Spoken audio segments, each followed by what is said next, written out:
From her penthouse office on the 60th floor, Abigail Harrington gazed out at the Manhattan skyline, a view that had become as familiar to her as the lines on her palm. The Empire State Building, the Chrysler Building, the Freedom Tower, all landmarks of power and wealth. Just like the Harrington name. "Miss Harrington?" Her assistant's voice crackled through the intercom. "Your father is here to see you." Abigail smoothed her tailored Chanel suit and straightened her shoulders. Even after 28 years as William Harrington's daughter, she still felt the need to present herself perfectly in his presence. "Send him in, Charlotte." The door swung open, and William Harrington strode in, imposing in his bespoke Tom Ford suit. At 62, he still commanded attention with his silver hair and piercing blue eyes, the same eyes Abigail had inherited. "Quarterly reports came in," he announced without preamble, dropping a folder on her glass desk. "The Brooklyn waterfront project is exceeding expectations. The board is pleased." "I told you it would," Abigail replied, picking up the folder. She had fought hard for that project, convincing the skeptical board members that luxury condominiums with a sustainability focus would sell at premium prices. "We're already fielding offers from buyers willing to pay above asking price." William nodded, the closest thing to approval he ever showed. "The groundbreaking ceremony for the Nashville expansion is next month. I've arranged for you to fly down and handle it." It wasn't a request. In the Harrington dynasty, William's word was law. Since taking over Harrington Developments from his own father 30 years ago, he had transformed it from a respectable real estate company into one of the largest development corporations in the country. And Abigail had been groomed since childhood to one day take his place. "Nashville is Mason's project," Abigail said carefully. Mason Phillips was their VP of Southern Operations, and he had been working on the Nashville deal for over a year. "Mason will be there, but I want a Harrington front and center." William's tone brooked no argument. "You represent the future of this company, Abigail. It's time the public sees that more clearly." Abigail knew what he meant. For the past year, William had been gradually stepping back, testing her readiness to take the reins. Each new task was an evaluation, each success or failure meticulously noted. "I'll have Charlotte arrange the trip," she conceded. "Good." William checked his watch. "The Harrison dinner is tonight. The car will pick you up at 7. Wear something appropriate." Translation: wear something that shows you're a Harrington. The Harrison family owned a rival development company, and tonight's dinner was less about social niceties and more about business intelligence gathering. "I'll be ready." After William left, Abigail sank into her chair, suddenly exhausted. This was her life. Meetings, negotiations, networking events, all carefully orchestrated to maintain and expand the Harrington empire. She had excelled at Wharton because failure wasn't an option. She had joined the company straight out of business school because it was expected. She had broken off her engagement to David 2 years ago because William had deemed him unsuitable for a Harrington heir. Her phone buzzed with a text from her mother. "Don't forget, the charity gala committee meeting tomorrow at 11. The Harringtons are hosting this year." Another obligation, another appearance, another chance to show the world that the Harringtons were not just wealthy, they were philanthropic too. Later that afternoon, as Abigail left the Harrington building in Midtown, she noticed a black SUV idling across the street. Normally, she wouldn't have paid attention. New York was full of cars waiting for passengers, but something about this one caught her eye. The windows were tinted, making it impossible to see the driver, but she had the distinct feeling of being watched. Shaking off the sensation, she slipped into the back of her town car.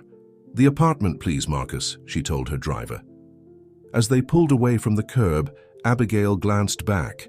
The black SUV had pulled into traffic behind them. "Marcus, do you see that black SUV behind us?" Marcus checked the rearview mirror. "Yes, Miss Harrington. Is something wrong? Just keep an eye on it, please."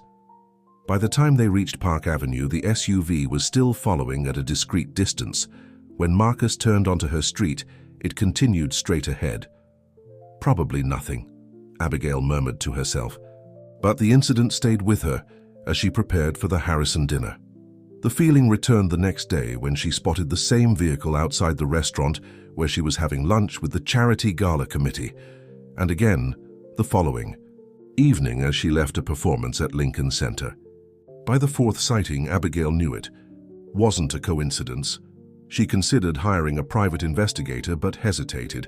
Her father had made enemies over the years, developers whose projects he had outbid, community organizations who opposed his buildings, former partners he had outmaneuvered. If someone was following her, William would want to know. The opportunity to tell him came during their weekly father-daughter dinner at Daniel, one of New York's most exclusive restaurants. "Someone's been following me," Abigail said quietly, after the waiter had poured their wine. She described the SUV and the different locations where she had seen it. William's expression hardened. "For how long?" "About a week now." He pulled out his phone and made a call.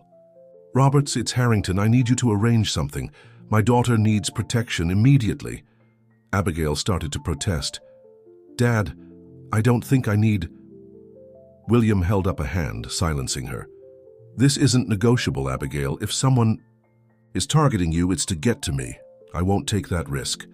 The next morning, Abigail found herself in her father's office at the Harrington building, facing a man she had never seen before.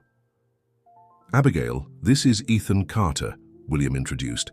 "Mr. Carter has an extensive background in personal security. He'll be your driver and bodyguard until we determine the nature of this threat." Ethan Carter was tall, with broad shoulders and a posture that suggested military training. He had dark brown hair cut short, and his hazel eyes assessed her with a professional detachment. He wore a simple dark suit, but Abigail could tell it wasn't custom-made like those worn by the executives at Harrington Developments. "Miss Harrington," he said with a nod. His voice was deep but quiet, with a slight southern accent. Abigail looked at her father incredulously. "You can't be serious. I don't need a babysitter." "This isn't a request, Abigail," William said firmly. "Mr. Carter comes highly recommended. He'll accompany you to all your engagements and ensure your safety." "And how long is this arrangement supposed to last?" she demanded. "As long as necessary." William's tone made it clear the matter was settled. "Mr. Carter will begin today. I suggest you brief him on your schedule." With that, William turned his attention to his computer, effectively dismissing them both. Fuming, Abigail stalked out of the office, Ethan Carter following silently behind her. In the elevator, she pressed the button for her floor with unnecessary force. "Miss Harrington," Ethan began, "I understand this is—" "Mr. Carter," she cut him off sharply. "Let's get one thing straight. This arrangement was not my idea, and I don't believe it's necessary. But since my father insists I'll cooperate, that doesn't mean I have to like it." Ethan nodded, his expression unchanged. "Understood, ma'am." "And don't call me ma'am," she added. "It makes me feel like my mother." The elevator reached her floor, and Abigail strode out, already dreading how her life was about to change. The last thing she needed was a shadow following her every move, a constant reminder that even her safety was now being managed by her father. What she didn't know was that Ethan Carter would become more than just her protector. He would become the catalyst for the biggest change in her carefully controlled life, a change that would challenge everything she thought she knew about herself, her family, and her future. Ethan Carter had never expected to work for someone like Abigail Harrington. As he drove her sleek Mercedes through the congested Manhattan streets, he glanced at her in the rearview mirror. She sat rigidly in the back seat, typing furiously on her tablet, barely acknowledging his existence. It had been this way for the past 2 weeks, professional, cold, and distant. Born and raised in a blue-collar neighborhood in Tennessee, Ethan had been taught the value of hard work by his grandmother, Martha, who had raised him after his parents' tragic accident when he was just 8. They never had much, but Martha had instilled in him a sense of dignity and integrity that shaped his life. After high school, the military had been his ticket out, 8 years of service, including 2 tours overseas. When he returned to civilian life, his skills naturally led him to security work. He'd never imagined it would bring him to the rarefied world of Manhattan's elite. "We need to make a stop," Abigail's voice broke through his thoughts. Bergdorf's on 5th. I have a fitting for the charity gala next week. Yes, Miss Harrington. Ethan replied, adjusting their route. As he navigated through the traffic, Ethan spotted a now familiar black SUV 3 cars behind them. It had appeared sporadically over the past 2 weeks, always keeping its distance but definitely following them. He had reported it to William Harrington, but had been instructed not to alarm Abigail unless absolutely necessary. At Bergdorf Goodman, Ethan escorted Abigail inside, maintaining a respectful distance while keeping vigilant. She disappeared into a private fitting room with a personal shopper, leaving him to wait in the luxury department. The contrast between his simple upbringing and this world of excess sometimes struck him like a physical blow. An hour later, as they were leaving the store, Ethan noticed the SUV again, idling across the street. This time it made a sudden move, cutting across traffic and accelerating toward them. Miss Harrington, Ethan said urgently, placing himself between her and the approaching vehicle. We need to get you back inside, now. Without waiting for her response, he guided her firmly back toward the store entrance. The SUV screeched to a halt at the curb, and a man in dark clothing jumped out, moving purposefully in their direction.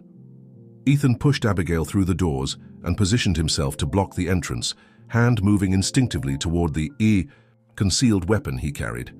The man stopped abruptly, seeming to reconsider his approach. After a tense moment, he retreated to the SUV, which sped away. Inside, Abigail was visibly shaken. What just happened?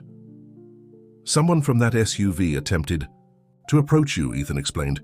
It's been following us for days. Days? Her eyes widened. You knew about this and didn't tell me. Your father asked me not to worry you unnecessarily. Ethan pulled out his phone. I need to report this incident. Abigail's face flushed with anger. So my father knows too?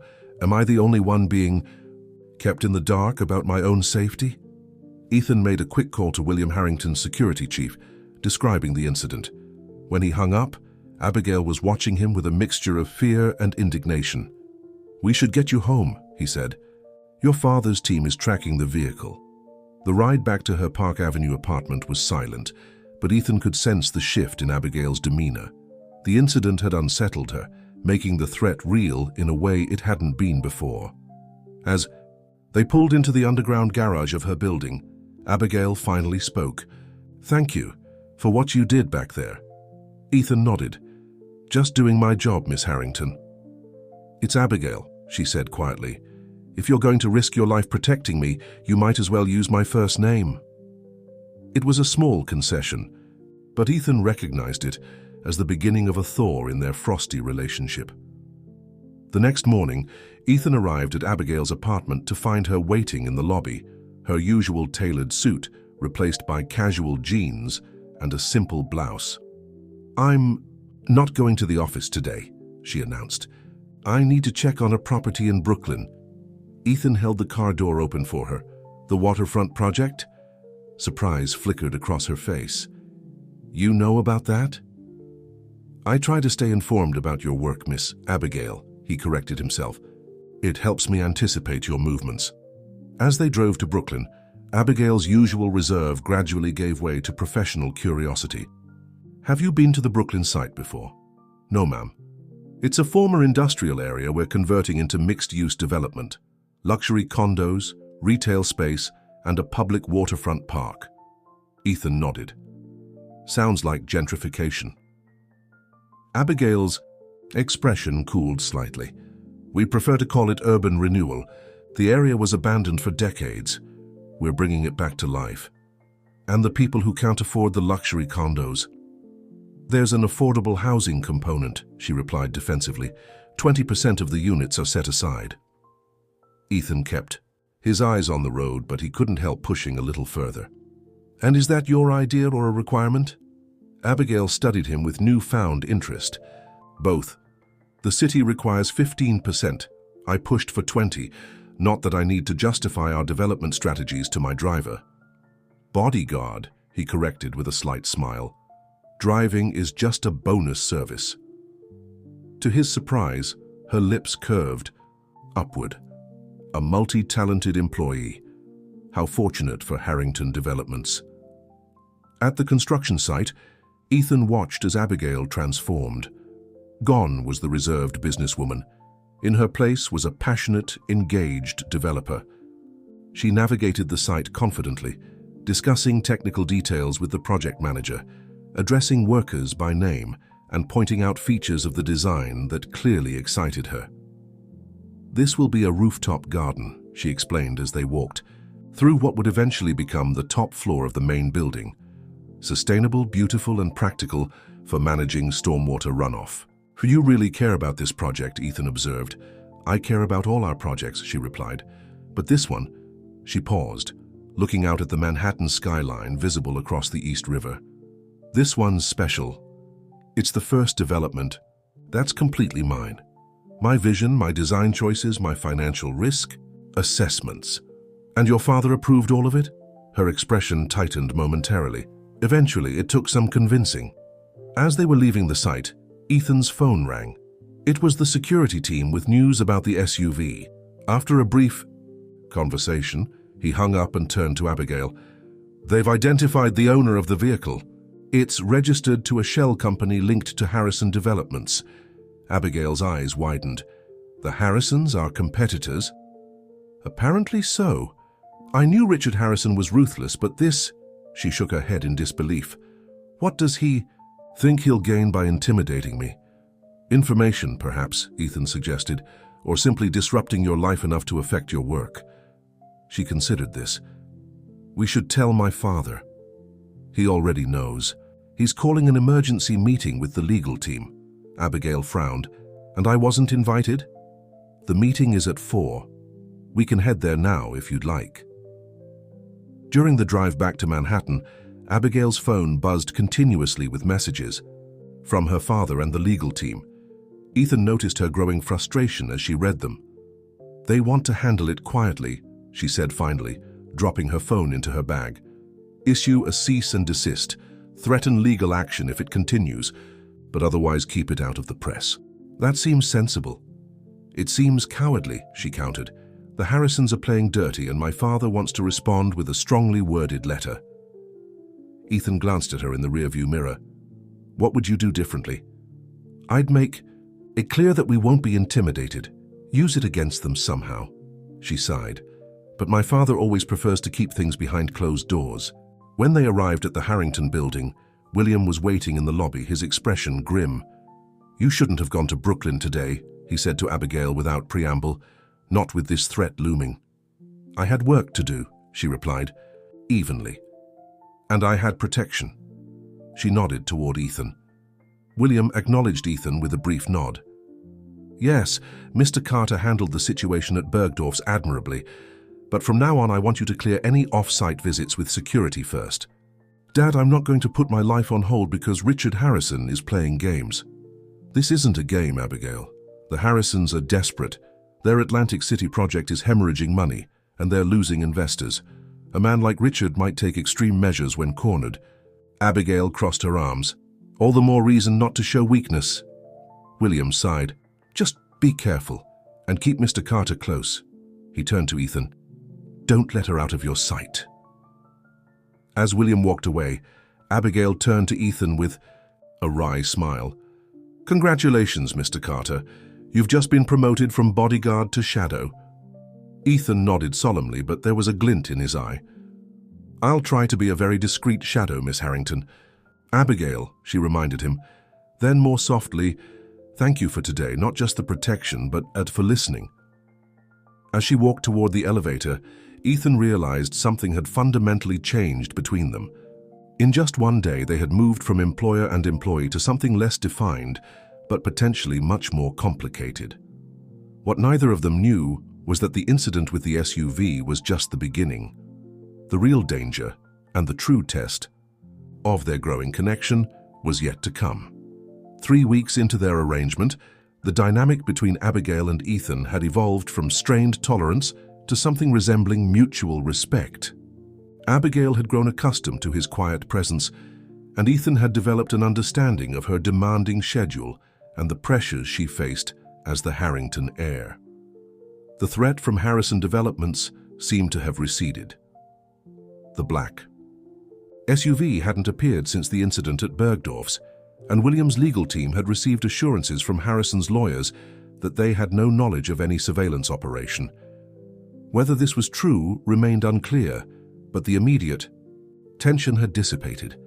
On a crisp autumn Thursday, Abigail was scheduled to visit potential investors in Connecticut. The meeting had run longer than expected, and they were returning to the city later than planned. "We might hit rush hour traffic," Ethan warned as they left the corporate campus in Greenwich. Abigail checked her watch. "Take the Merritt Parkway. It might be faster than I-95 this time of day." The Merritt was indeed less congested, its tree-lined curves a welcome change from the sterile interstate. As they drove, Abigail finally allowed herself to relax, the day's negotiations having gone better than expected. "You seem pleased," Ethan observed, catching her expression in the rearview mirror. "The fund is considering a $30 million investment in the Brooklyn project," she replied. "It would accelerate our timeline significantly." "Congratulations," she smiled slightly. "It's not finalized yet, but—" Her words were cut short by a sudden bang and the car lurching to the right. "What was that?" Ethan gripped the wheel firmly, guiding the Mercedes to the narrow shoulder. "Tire blowout," he said calmly. "Stay in the car while I check it." Abigail watched as Ethan examined the damaged tire, his movements efficient and focused. He returned to the driver's window. "The right front tire is completely destroyed. I'll change it." "Do we have a spare?" Abigail asked. "A donut. It'll get us to the nearest service station, but we'll need a proper replacement before returning to the city." Ethan retrieved the temporary spare from the trunk and set to work. Abigail stepped out of the car, stretching her legs and watching him. "Can I help?" she offered. He glanced up, surprise evident on his face. "I've got it, but thanks." As Ethan worked, Abigail noticed how different he looked outside the confines of his suit and driver's cap. With his sleeves rolled up and his strong hands working the lug wrench, he seemed more authentic somehow, less the employee and more the man. "Where did you learn to change a tire?" she asked, genuinely curious. "My grandmother taught me when I was 14, he replied, loosening another lug nut. "She said a man should know how to fix things himself." "Your grandmother sounds practical." Ethan smiled slightly. "Martha Carter was the most practical person I've ever known. She could stretch a dollar further than anyone and never complained about what she didn't have." It was the most personal information he had shared, and Abigail found herself wanting to know more. "You were raised by your grandmother?" He nodded, focusing on the tire. "After my parents were gone. Car accident when I was 8. "I'm sorry," Abigail said softly. Ethan secured the donut tire and stood up, wiping his hands on a rag. "It was a long time ago." He glanced at the temporary tire. "This won't get us far. There's a service station about 5 miles ahead." Back. In the car, they drove slowly, the donut tire limiting their speed. Abigail found herself studying Ethan's profile, noticing the strong line of his jaw and the quiet concentration in his eyes. The service station, when they reached it, was small and outdated, with a single mechanic who informed them that he didn't have the specific tire they needed. "I can order it, but it won't be here until tomorrow morning," he said apologetically. Ethan turned to Abigail. "We could call for another car from the city, but it would take at least an hour to get here." Abigail checked her schedule on her phone. Her evening was surprisingly clear, a rarity she had been looking forward to. "Is there somewhere nearby? We could wait? A restaurant, perhaps?" The mechanic brightened. "Miller's Diner is just down the road, best pie in Connecticut." Ethan raised an eyebrow. "Are you sure you want to wait, Miss Harrington? I could arrange for another driver to pick you up." "It's just a few hours," she replied with a shrug. "And I am actually hungry." Miller's Diner turned out to be a quintessential roadside establishment. Red vinyl booths, chrome fixtures, and the scent of coffee and home cooking. It was nearly empty at this hour, between the lunch and dinner rushes. A waitress named Doris showed them to a booth by the window. "What brings you folks to our little spot?" she asked as she handed them menus. "Car trouble," Ethan explained. Waiting on a tire. Doris nodded sympathetically. Well, you picked a good place to wait. Coffee? After ordering, Abigail found herself in an unusual situation, sitting in a diner with her bodyguard with no meetings to rush to, no calls to make, and nowhere particular to be. The forced pause in her usually relentless schedule felt strangely liberating. You're not checking your phone, Ethan observed as their coffee arrived. Abigail realized he was right. I guess I'm taking an unexpected break. As they ate, their conversation gradually shifted from professional to personal. Ethan told her about growing up in Tennessee, about his grandmother's small house with its vegetative garden, and about joining the military straight out of high school. After my discharge, I worked security for various clients, he explained. Your father hired me from an agency that specializes in executive protection. And before me, who did you protect? A shadow crossed Ethan's face. A diplomat and his family. It didn't end well. Abigail sensed there was more to the story, but Ethan's expression discouraged further questions. Instead, she found herself talking about her own life, her education at exclusive private schools, the pressure of being William Harrington's only child, and her determination to prove herself worthy of the Harrington legacy. I've never really had a choice, she admitted. My path was set before I was born. And if you had a choice, Ethan asked, what would you do? The question caught her off guard. No one had ever asked her that before. I don't know, she said honestly. I've never thought about it. Their conversation was interrupted by a commotion at the front of the diner. A woman had entered with two small children, clearly distressed. Please, they heard her say to Doris, just until the bus comes. We won't cause any trouble. Doris looked sympathetic but hesitant. Barbara, you know I can't let people just sit without ordering. We have money for one meal, the woman said, her voice breaking slightly. The children can share. Ethan watched the exchange with a frown. Then, to Abigail's surprise, he stood up and approached the counter. Excuse me, he said politely to Doris. Could you add whatever they'd like to our tab? The woman, Barbara, looked embarrassed. That's not necessary. We don't need charity. It's not charity, Ethan said quietly. It's just dinner. After some gentle persuasion, Barbara and her children, a boy about 6 and a girl perhaps 4, took a booth near the door. Ethan returned to sit across from Abigail, who was watching him with newfound curiosity. That was kind, she said. Ethan shrugged, uncomfortable with the praise. Sakoi, they're hungry. We can afford to help. As they finished their meal, Abigail noticed Ethan's attention repeatedly drawn to Barbara and her children. When the woman stepped outside to take a phone call, leaving the children momentarily alone, Ethan excused himself and went to their table. Abigail watched as he knelt beside the booth, speaking softly to the children. The little boy, initially shy, soon began talking animatedly, showing Ethan something in his worn backpack. The girl giggled as Ethan pretended to be amazed by whatever her brother was sharing.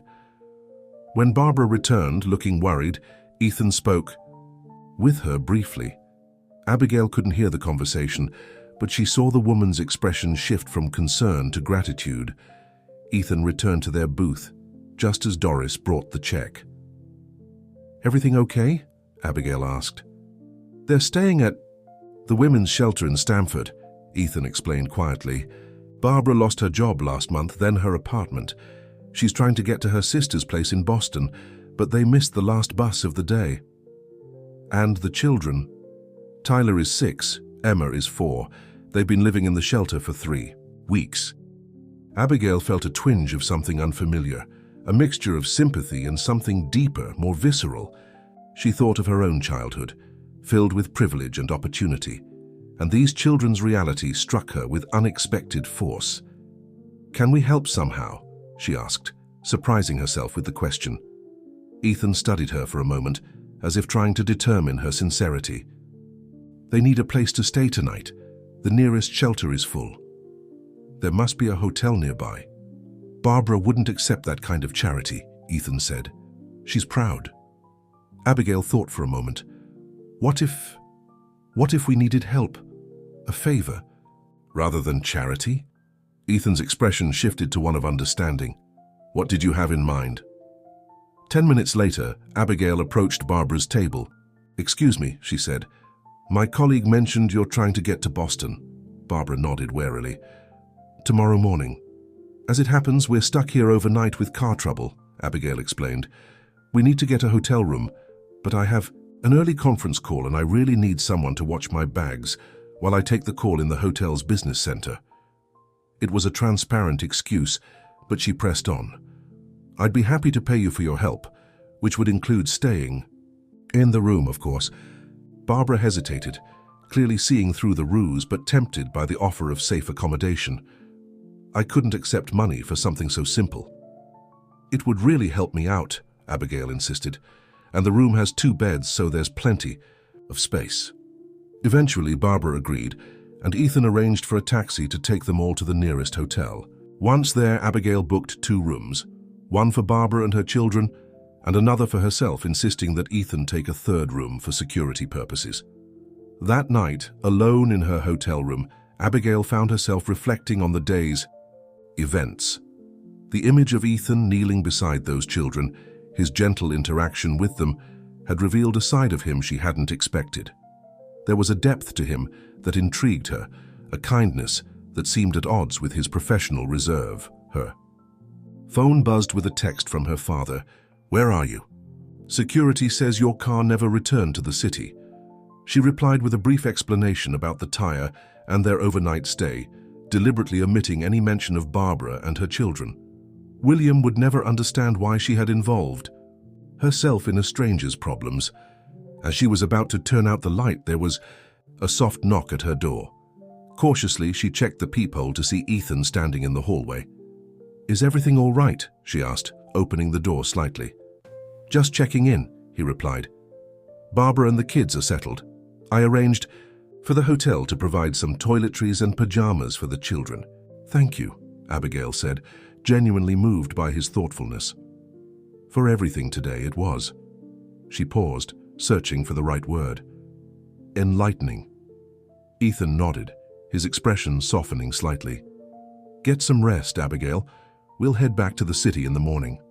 As she closed the door, Abigail realized that something fundamental had shifted between them.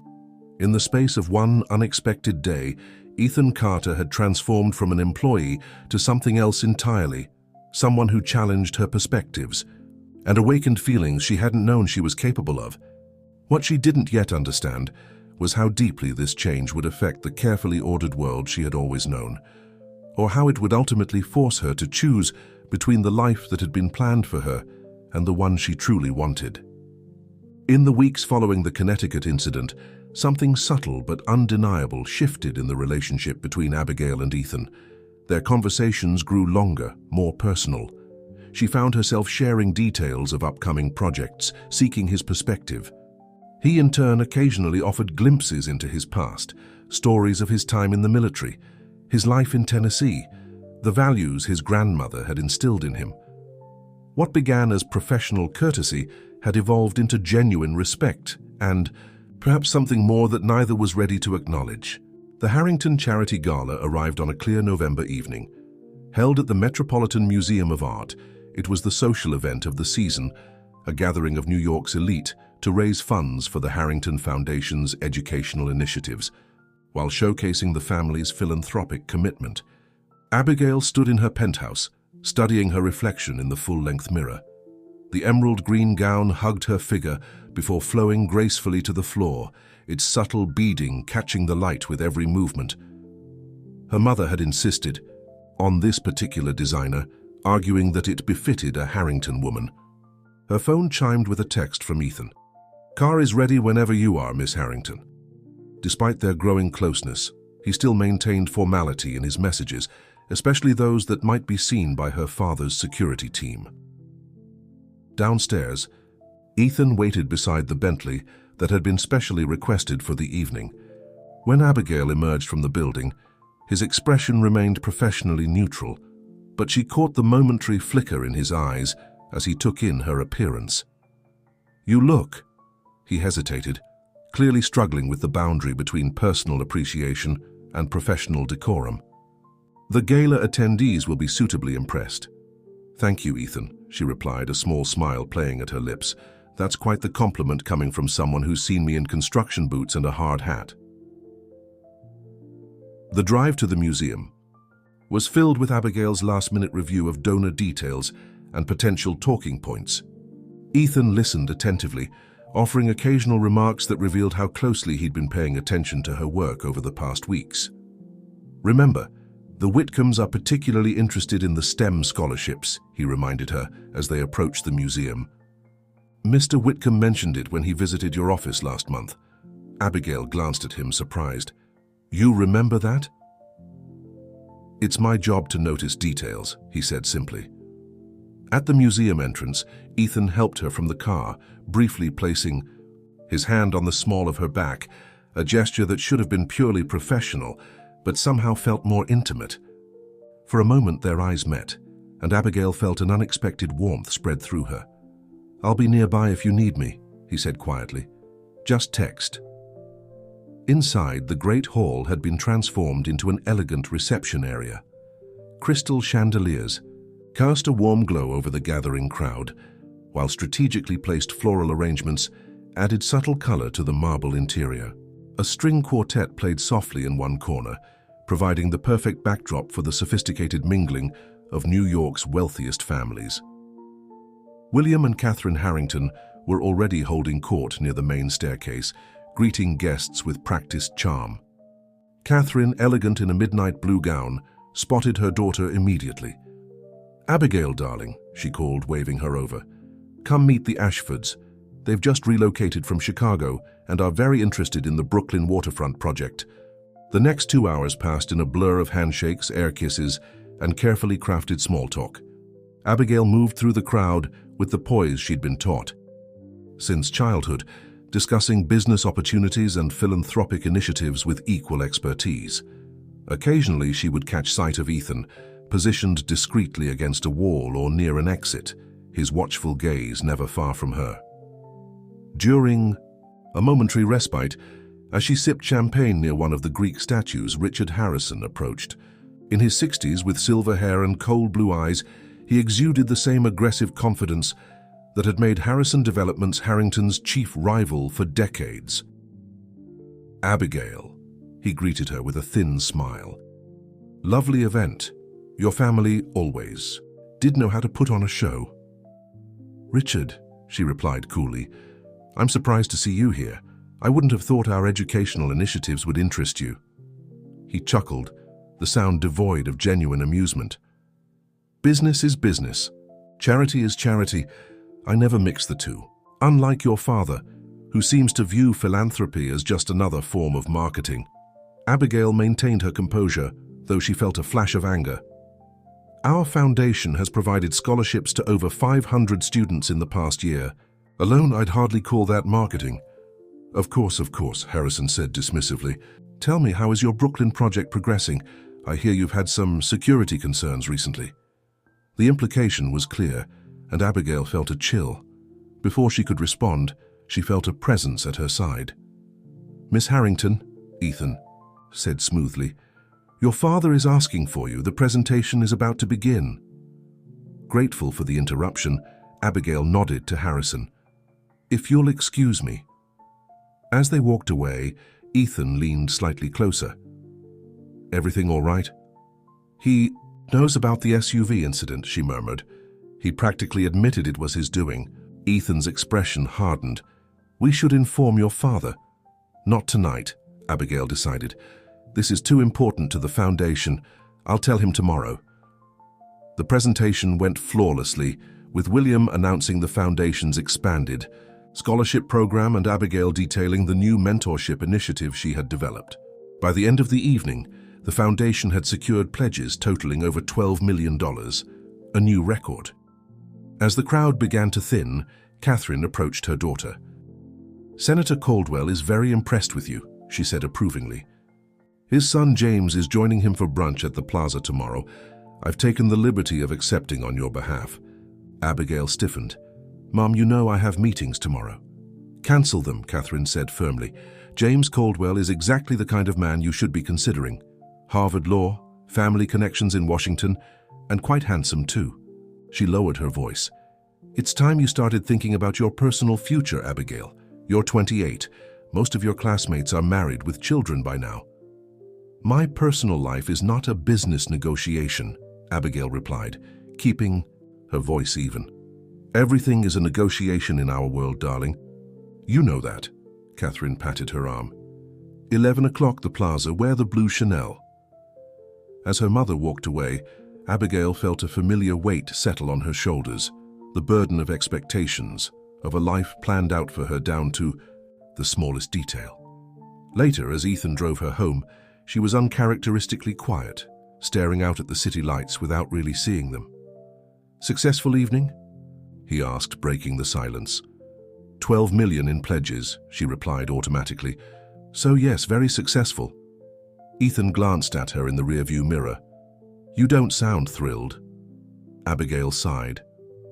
My mother has arranged a brunch date for me tomorrow, with Senator Caldwell's son. Apparently he's exactly the kind of man I should be considering.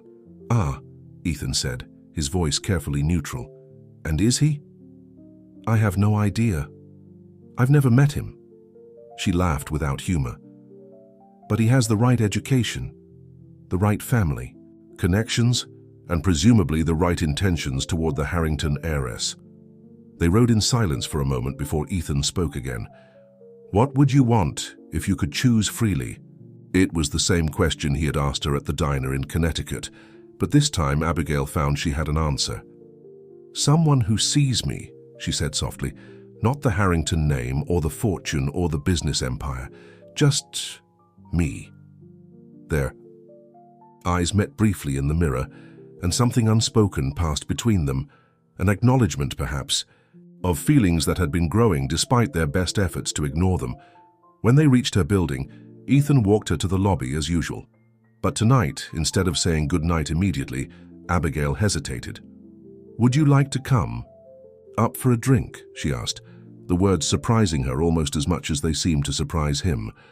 To celebrate the gala's success, she added quickly. Ethan's expression was unreadable.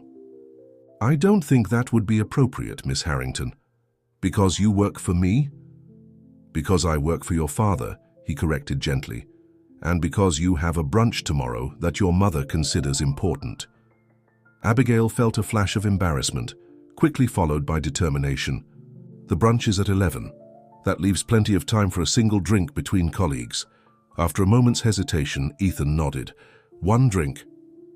In her penthouse, Abigail slipped off her heels with a sigh of relief and moved to the bar. Whiskey? Wine? Something else?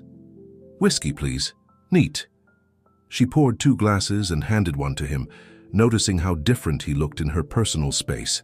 Larger somehow, less like an employee and more like a man. They moved to the living room, where floor-to-ceiling windows offered a panoramic view of the city. Abigail sat on the sofa, and after a moment's hesitation, Ethan joined her, maintaining a respectable distance. To $12 million for education, she said, raising her glass. To making a difference, he countered, gently clinking his glass against hers. They sipped in comfortable silence, the events of the evening gradually receding. Abigail found herself studying Ethan's profile, the strong line of his jaw, the way his eyes reflected the city lights. Tell me about the diplomat, she said suddenly. The one you worked for before. Ethan's expression closed immediately. That's not a story for tonight. You know almost everything about me, she pressed, but you still have so many secrets. He set his glass down, his movements deliberate. Some secrets are better left buried, Abigail. Not from me, she said softly. Not anymore. Their eyes met, and in that moment, the careful boundaries they had maintained shattered. Ethan moved closer, his hand coming up to touch her face with unexpected gentleness. This is crossing a line, he murmured. I know, she whispered back. When his lips met hers, it was like nothing Abigail had ever experienced, tender yet insistent, cautious yet passionate. She leaned into him, her hands moving to his shoulders, feeling the strength beneath his suit jacket. The kiss deepened, and with it came a sense of rightness that surprised her. This was what had been building between them for weeks, a connection that transcended their different backgrounds, their different worlds. When they finally pulled apart, Ethan's expression was conflicted. "This complicates things." "Life is complicated," she replied simply. He stood, running a hand through his hair. "I should go." "Ethan, we both need to think about what this means," he said firmly, "for both of us." At the door, he turned back to her. "Cancel the brunch, Abigail, or don't. But be sure it's what you want, not what your mother wants for you." After he left, Abigail stood at the window, watching the city below.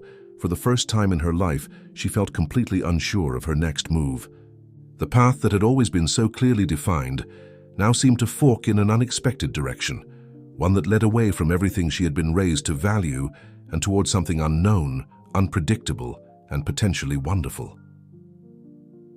What she didn't realize was that forces were already in motion that would soon force her to choose between the life she had been given and the one she was beginning to want, a choice with consequences far beyond what either she or Ethan could imagine.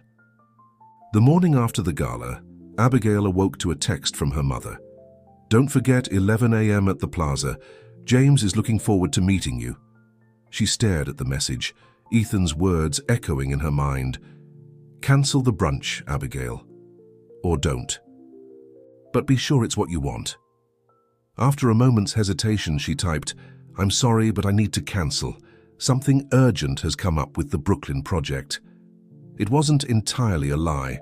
There was always something that needed attention with the project.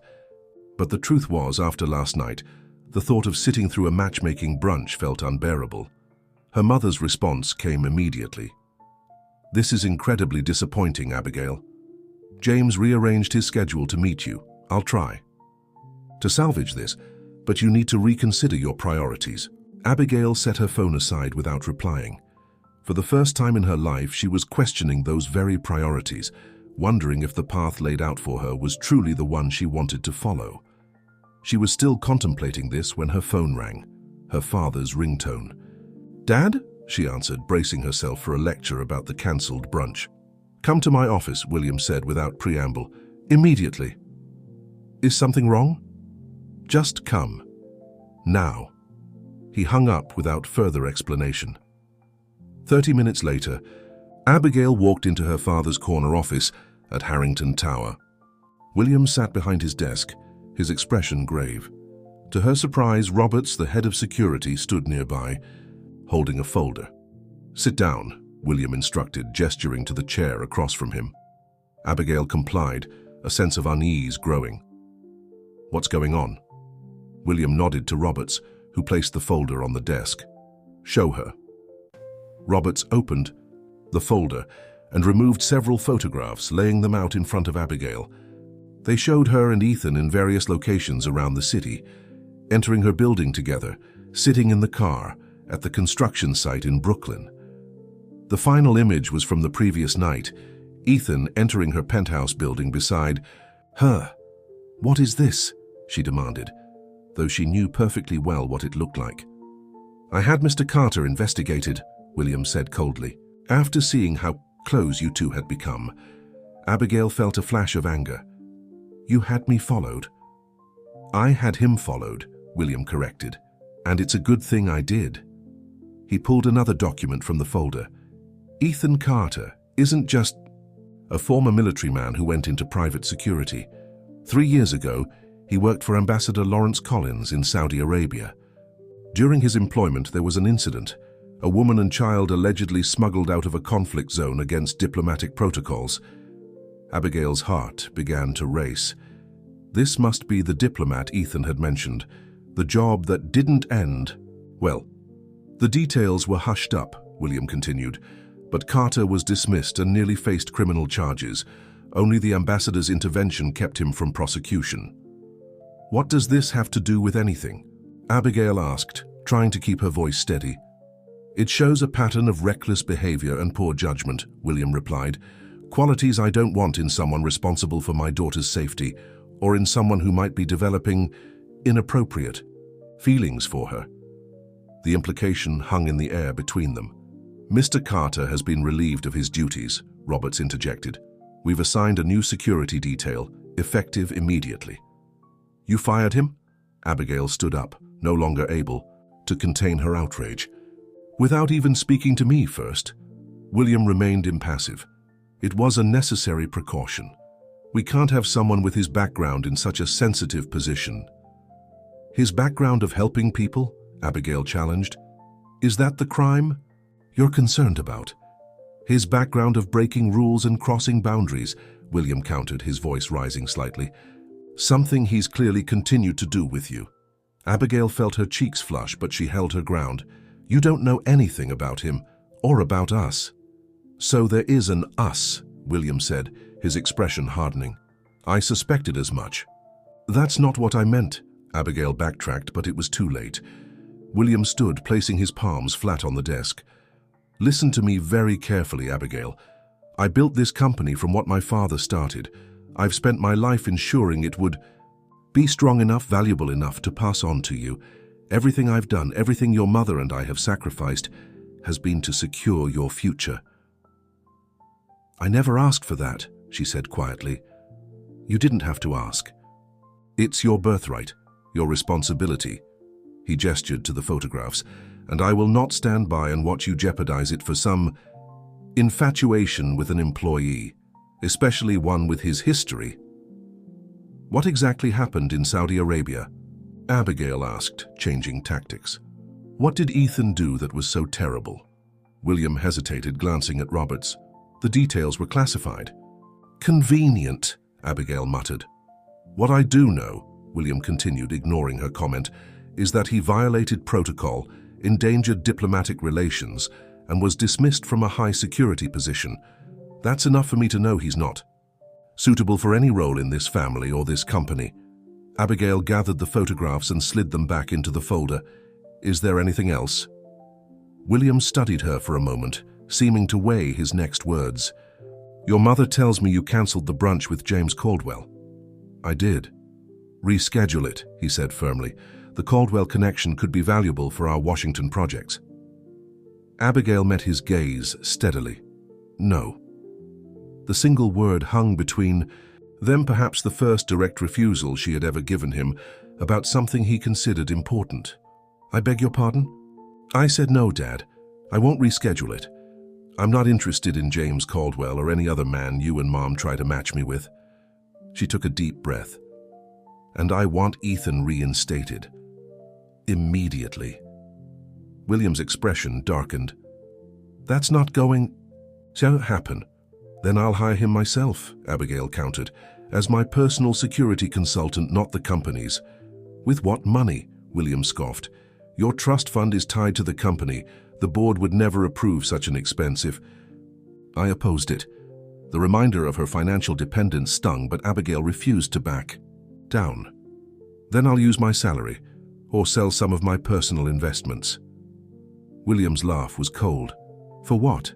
To throw away your future on a man you barely know, a man with a questionable past and no prospects?" "To make my own choices for once," Abigail shot back. "To live my life on my terms, not yours." They stared at each other across the desk, the tension palpable. Finally, William sighed, his expression softening slightly. "You're upset. I understand. Take some time to cool down, and we'll discuss this rationally later." He glanced at Roberts. "Show her out, please." Abigail knew a dismissal when she heard one. Without another word, she turned and walked out, her mind racing. She needed to find Ethan, to hear his side of the story, to understand what had really happened in Saudi Arabia. Outside the building, she hailed a taxi, giving the driver the address of Ethan's apartment in Queens. She had only been there once, when she'd asked him to stop by to retrieve a file she needed during a day of site visits.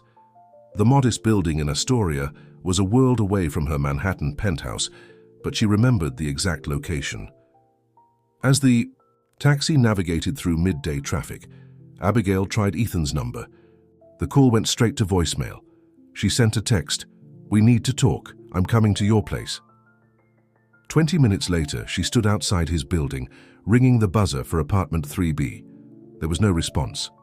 After several attempts, an elderly woman exited the building, and Abigail caught the door before it closed. "Excuse me," she called to the woman. "I'm looking for Ethan Carter in 3B. Have you seen him today?" The woman peered at her suspiciously. "Are you a friend of his?" "Yes," Abigail replied without hesitation. "I'm worried about him. He's not answering his phone." The suspicion in the woman's eyes softened slightly. "He left early this morning with a duffel bag. Seemed in a hurry." Abigail felt her heart sink. "Did he say where he was going?" "No, dear, but that's not unusual. Ethan keeps to himself mostly. Good neighbor, though. Always helps me with my groceries." Thanking the woman, Abigail made her way up to the 3rd floor. She knocked on 3B's door, knowing it was futile but unable to leave without trying. As expected, there was no answer. She was about to turn away when she noticed a small envelope tucked into the doorframe, with A written on it in a familiar handwriting. Her heart racing, she removed the envelope and opened it to find a key and a note. "In case you come looking, left something for you inside." With slightly trembling hands, Abigail unlocked the door and stepped into Ethan's apartment. It was small but neat, with simple, functional furniture and few personal touches. A bookshelf contained military history and a few classics. A framed photograph on the side table showed a younger Ethan in uniform, with his arm around an elderly woman, his grandmother Martha, she presumed. On the coffee table lay another envelope, this one thicker. Inside, Abigail found several documents and a handwritten letter. "Abigail, by now you've probably heard a version of what happened in Saudi Arabia. I wanted you to know the truth. The enclosed documents will fill in some of the gaps, though. Not all of them are meant for others' eyes. 3 years ago, while working for Ambassador Collins, I became aware of a situation involving a young woman named Nadia and her son, Tariq. Nadia was a translator for the embassy who had received threats for working with Americans. When the situation deteriorated in her hometown, she begged for help getting her and her son to safety. The official channels were slow, bureaucratic. By the time approval might have come, it would have been too late. I made a choice to help them escape, using unofficial channels and contacts I had made during my military service. During the extraction, we were ambushed. Nadia didn't survive. I managed to get Tariq to safety, but the incident caused a diplomatic incident that the ambassador had to cover up. I was dismissed, nearly charged with multiple violations, but the ambassador intervened, not for my sake, but to avoid further scandal. Tariq is now 9 years old.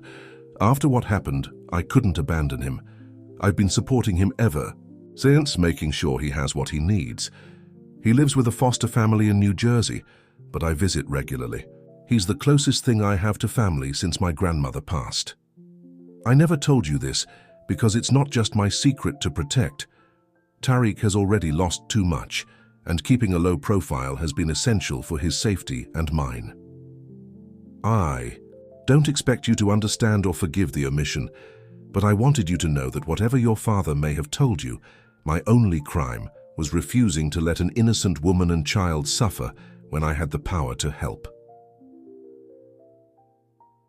Whatever happens, next know that what happened between us was real, more real than anything I've felt in a very long time. Ethan.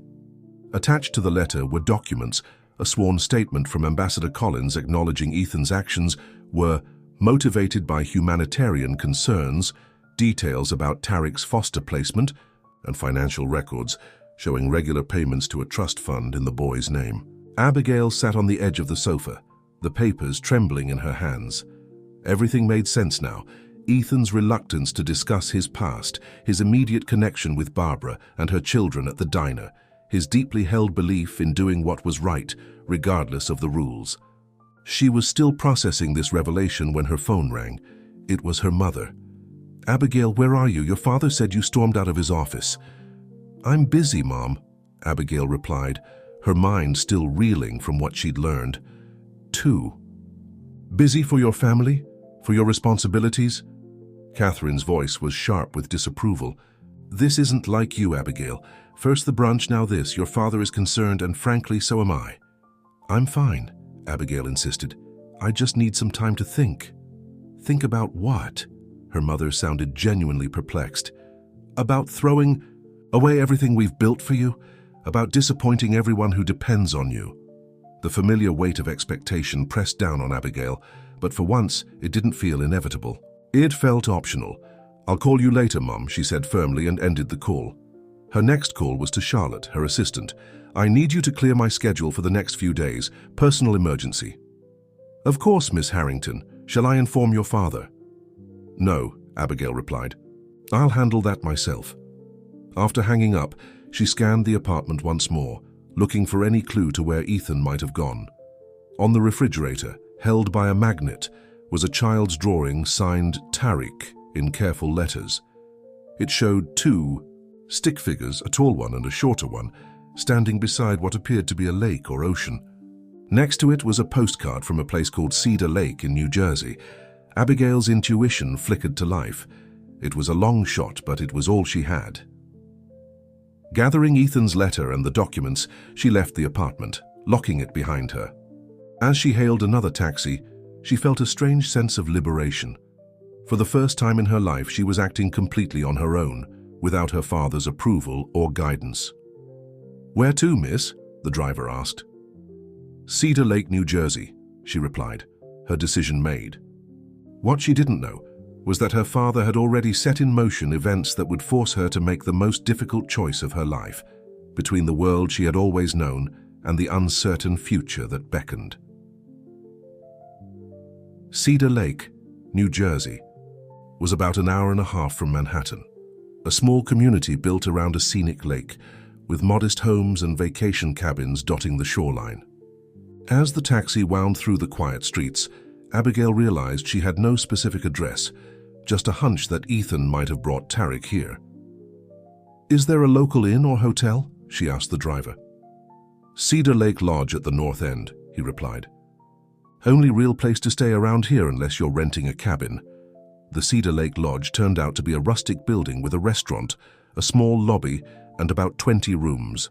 Abigail paid the taxi driver and walked inside, where a middle-aged woman greeted her from behind the reception desk. "Welcome to Cedar Lake Lodge. Can I help you?" "I hope so," Abigail said, mustering her most confident smile. "I'm looking for a friend who might be staying here. Ethan Carter." The woman's expression remained neutral. "I'm sorry, but we don't give out information about our guests." Abigail had anticipated this. "I understand. Could you perhaps give him a message if he's here? It's important." After a moment's hesitation, the woman nodded. "I can do that." Abigail wrote a brief note. "Ethan, I read your letter. I understand now. Please meet me at the lodge restaurant. I'll wait until 7 p.m. Abigail." She handed it over along with her business card. "Thank you. Do you have any rooms available? I'd like to stay the night." "We have one lakeside room left," the woman said, her demeanor warming slightly. "Lovely view, especially at sunset." Abigail booked the room and settled into the lodge restaurant, ordering coffee as she watched the comings and goings. The place was quiet, with only a few guests scattered at tables near the windows overlooking the lake.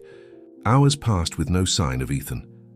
Abigail's phone buzzed repeatedly with texts and calls from her parents and the office, all of which she ignored. By 6:30 p.m., her hope was beginning to fade. Perhaps her hunch had been wrong. Perhaps Ethan had gone somewhere else entirely.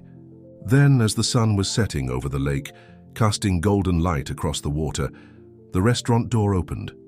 Ethan walked in, his expression guarded. He spotted her immediately and approached her table.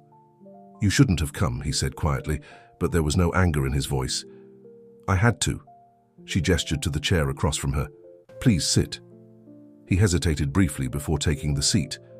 In casual clothes, jeans, and a flannel shirt, he looked different from the driver bodyguard she'd known in New York. More authentic somehow, less constrained. "How did you find me?" he asked. "The postcard on your refrigerator. And Tariq's drawing." She met his gaze steadily. "Is he here?" Ethan nodded. "At a cabin about a mile down the shore. He loves it here. We try to come a few weekends each year." "I read your letter," Abigail said softly, "about what happened in Saudi Arabia.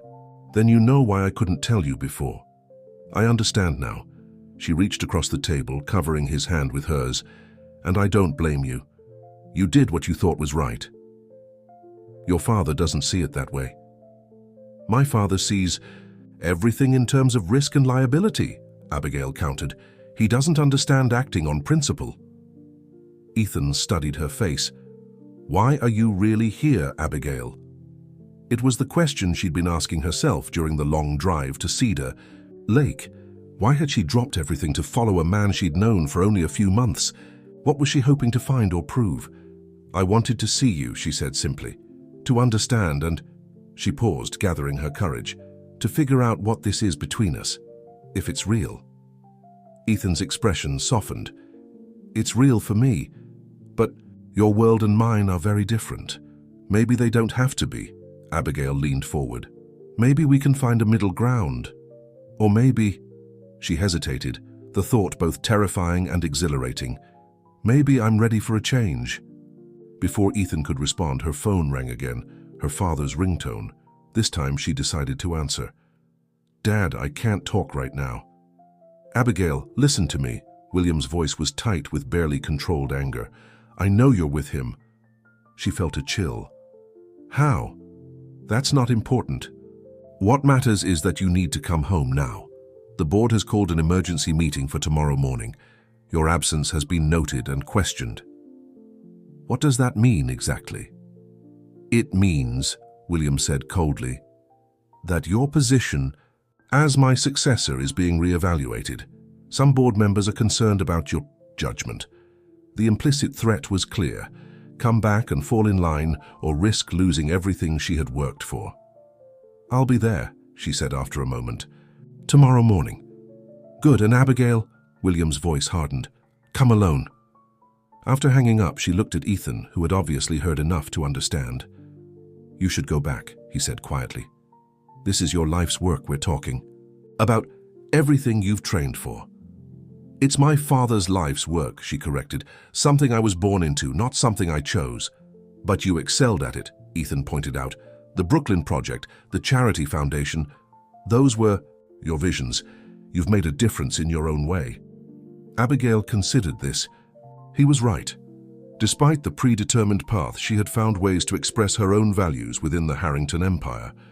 Was she really ready to walk away from all of it? Would you come back to New York with me? She asked. Help me figure this out? Ethan hesitated. There's Tariq to consider. I promised I'd be here for the weekend. I'd like to meet him, Abigail said, surprising herself with how much she meant it. If that's okay. Something shifted in Ethan's expression, surprise followed by a tentative warmth. He's a special kid. But are you sure? It's complicated. I'm sure, she said firmly. I want to understand all of you. Not just the parts that fit neatly into my world. That evening, Ethan led Abigail to a small cabin near the lake. As they approached, a boy came running out onto the porch, slender, with olive skin and dark eyes that lit up at the sight of Ethan. You're back, he called, then stopped short when he noticed Abigail. Tariq, this is my friend Abigail, Ethan said, his voice gentle. She wanted to meet you. The boy regarded her with cautious curiosity. Are you Ethan's girlfriend? Abigail felt heat rise to her cheeks. We're good friends. Tariq seemed to accept this, his reserve melting as the evening progressed. He showed Abigail his collection of rocks found at the lake, told her stories about school, and demonstrated a card trick Ethan had taught him. In his animated conversation and thoughtful questions, Abigail saw echoes of the man who had taken responsibility for him, the same quiet strength, the same inherent kindness. Later, after Tariq had gone to bed, Abigail and Ethan sat on the cabin's small porch looking out at the moonlight reflecting off the lake. He's wonderful, Abigail said softly. You've done an amazing job with him. I can't take much credit, Ethan replied. His foster family does the day-to-day parenting. I'm more like the uncle who shows up with ice cream and fishing poles. But you're his constant, Abigail observed. The one person who's been there since we lost his mother, Ethan completed the thought. Yes, and I always will be. He turned to look at her.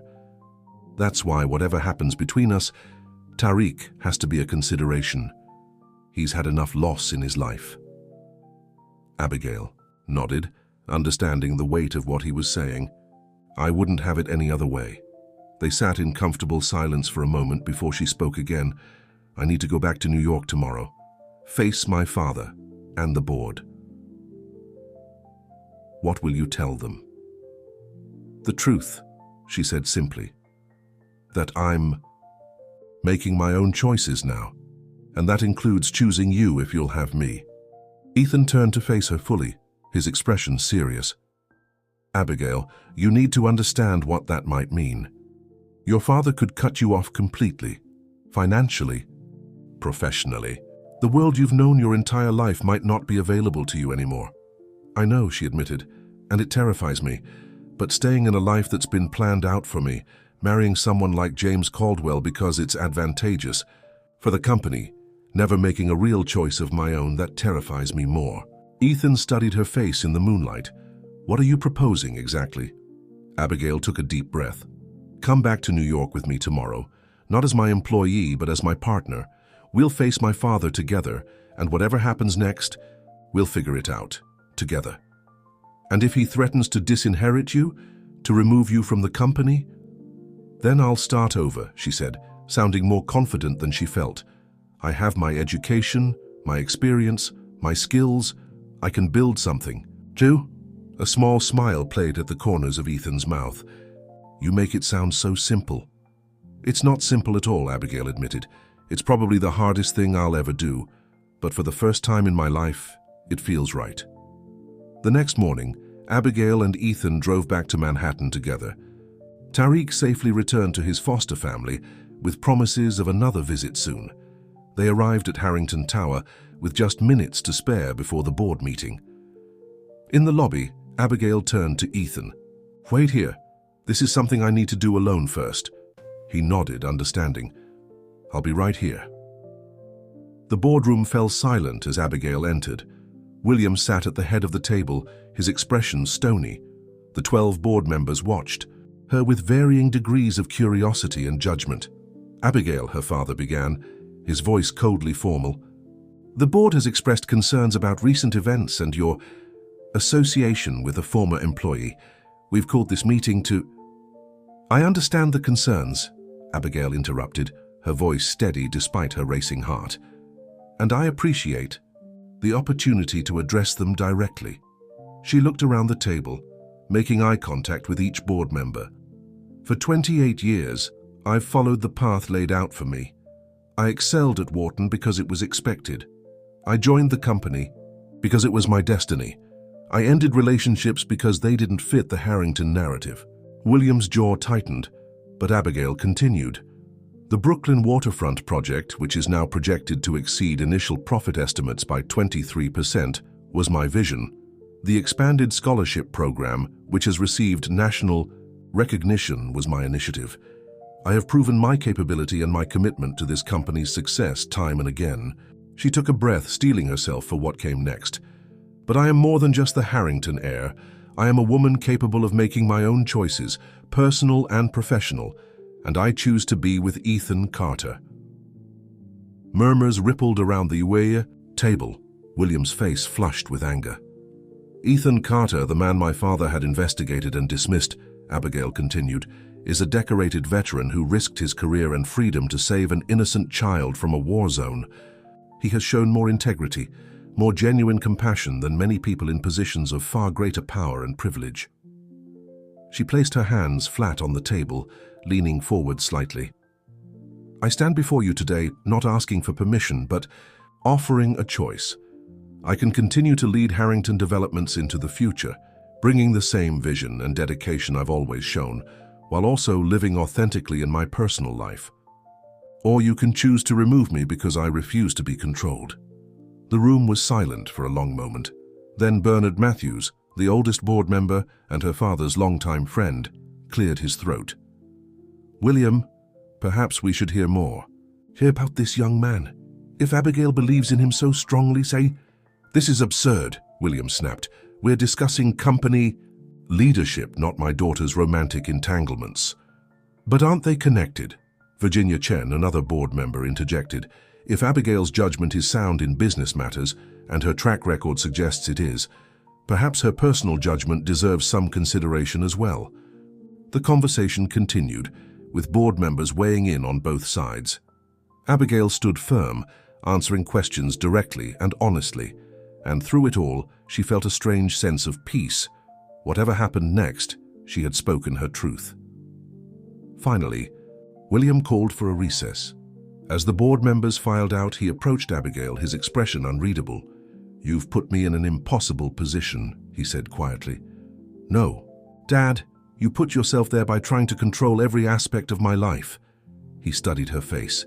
"You really care for this man." It wasn't a question, but Abigail answered anyway. "I do. Enough to risk everything."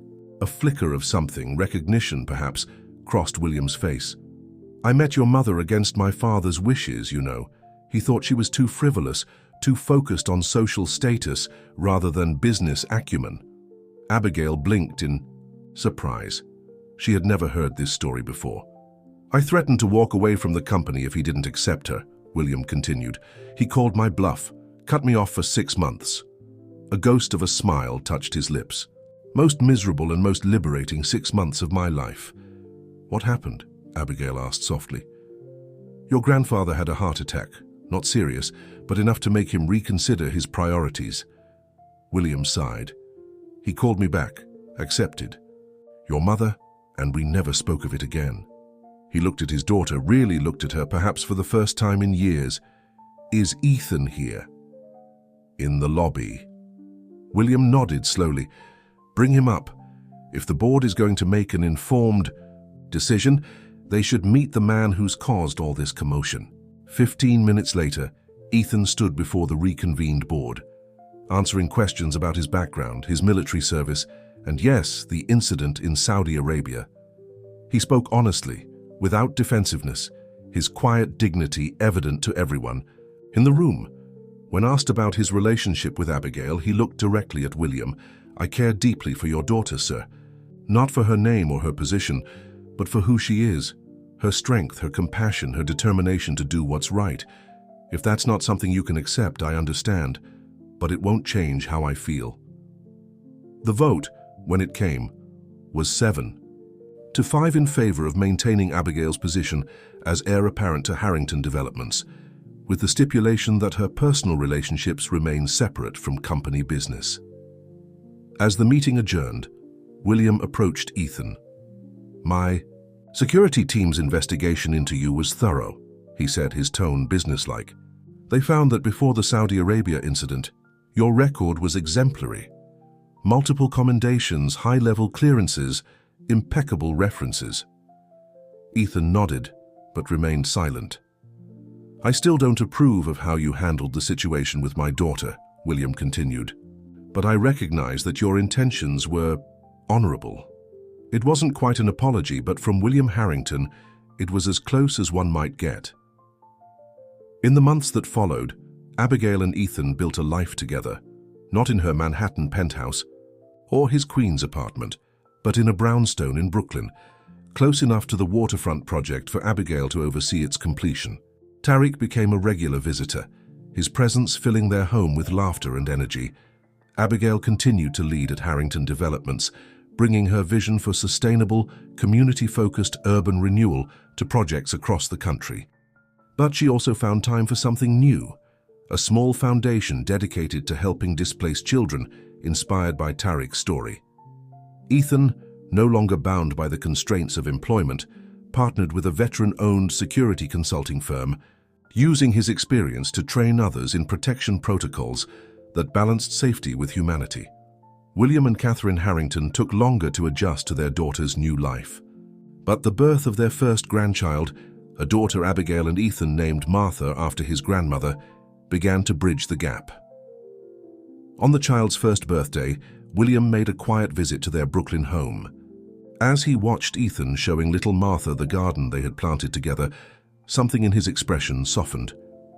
"He's a good father," William observed, standing next to Abigail on the patio. "The best," she agreed. William nodded thoughtfully. "You were right, you know. About making your own choices. He glanced at her.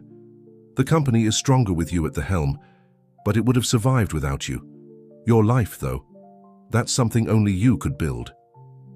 Abigail looked at her family, Ethan, Martha, and Tarek, now a teenager who visited every weekend. She thought of the journey that had brought them all together, the risks taken, the boundaries crossed, the courage found.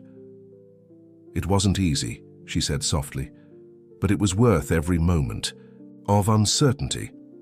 In the end, Abigail Harrington had discovered that true wealth wasn't measured in real estate portfolios or trust fund balances, but in the freedom to choose her own path and the courage to follow it, even when it led somewhere unexpected. And in that discovery, she had found something her privileged upbringing had never provided, a life that was authentically, undeniably her own. Fim de Historia. Dear listeners, we hope Abigail and Ethan's journey has touched your heart as much as it touched ours. Their story reminds us that sometimes the greatest act of courage is choosing your own path, even when it means stepping away from everything familiar. For more emotional journeys like this one, we've created a special playlist of equally captivating stories. You'll find it by clicking on the link to your left. If you enjoyed this story, please don't forget to subscribe to our channel and give this video a thumbs up. Every day, we bring you unique stories that explore life's complexities and the power of love to transform us. Join us in the comments below and share your thoughts on Abigail and Ethan's brave choices. We can't wait to hear from you.